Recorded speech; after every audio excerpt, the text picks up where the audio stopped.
مشاهدينا الكرام، اهلا ومرحبا بكم وحلقه جديده من البرنامج. ضيفي وضيفكم اليوم يفتخر بوالديه وكيلي وزارة المالية سابقا، واللذين أحسنا تربيته هو وأشقائه حتى أصبحوا 3 علماء متميزين في مجال الطب، جراحة الثدي والمسالك وقلب الأطفال.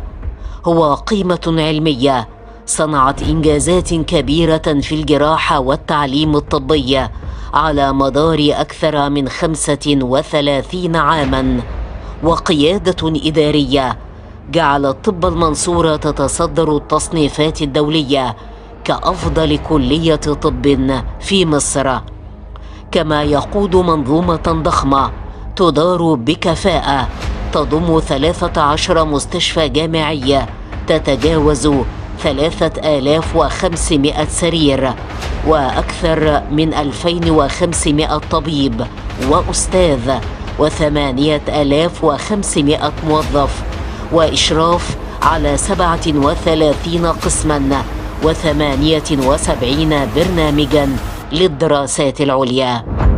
إنه الأستاذ الدكتور أشرف ممدوح شومة، أستاذ الجراحة وعميد كلية الطب بجامعة المنصورة، وأستاذ فخري للتعليم الطبي بجامعة مانشستر المملكة المتحدة.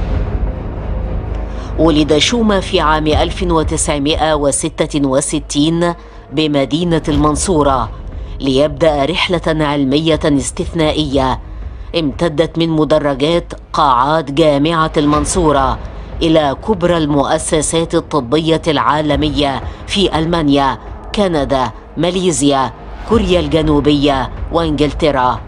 أسهم الدكتور شومة في تأسيس أول شراكة تعليمية طبية دولية بين مصر والمملكة المتحدة، وأصبح نموذجاً يدرس في تطوير المناهج الحديثة وتدريب الأطباء، كما أنه أحد رواد الجراحة والأورام التجميلية، وأدخل تقنيات جراحية متقدمة في جراحة سرطان الثدي. يمتلك الدكتور أشرف شومة إنتاجاً علمياً مميزاً 79 بحثاً دولياً، وهو معدل يفوق متوسط أساتذة التعليم الطبي عالمياً، كما قام بالإشراف على 54 رسالة علمية ماجستير ودكتوراه، ومراجع لأكثر من 270 بحثاً طبياً في مجلات دولية مرموقة، ونمى جيلاً كاملاً من الجراحين والباحثين.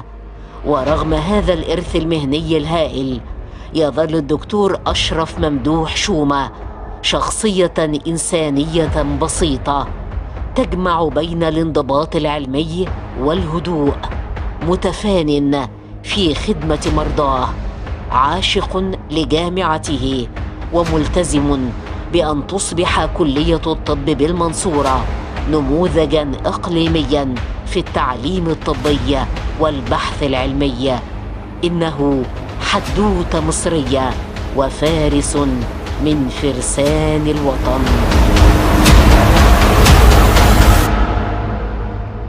سياده العميد استاذ دكتور اشرف شومه، استاذ الجراحه وعميد كليه الطب جامعه المنصوره، اهلا بسيادتك يا فندم. اهلا بحضرتك وشرفتونا ومنورين كليه طب المنصوره. اهلا وسهلا.